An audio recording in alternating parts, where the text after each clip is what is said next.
সকালে ঘুম থেকে উঠে রান্নাঘরে যেতেই দেখি বাবা বাজার থেকে ইলিশ মাছ আর গলদা চিংড়ি নিয়ে এসেছে। আজ স্যালাড আর অমলেটের সাথে ব্রেকফাস্টটা সেরে নিলাম। আর অনন্যার জন্য একটা নতুন ফোন অর্ডার করা হয়েছিল, সেটাই আজকে ডেলিভারি হয়েছে। নতুন ফোন পেয়ে মেয়ে তো বেজায় খুশি আর আনন্দে, তাই আমরা সবাই খেয়ে নিলাম একটু তরমুজ। লাঞ্চে ছিল আজ আমার ফেভারিট এঁচোড় চিংড়ি। তারপর সন্ধ্যার দিকে আবারও একবার গেছিলাম ছোট মাসির বাড়িতে। ভাই সবাইকে ভালোবেসে কিসি করে দিলেও আমার কাছে আসতেই কান্না শুরু করে দিল। তারপর মাসি আমাদের খেতে দিয়েছিল ঘুগনি আর সিঙ্গারা।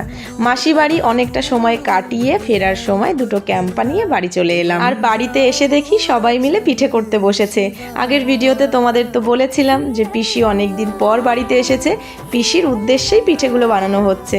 তবুও আমরা কিন্তু ভাগ বসাবো। সবার সাথে বসে আমিও একটু চেষ্টা করলাম, আর পিঠেগুলো খেতে কিন্তু দারুণ হয়েছিল।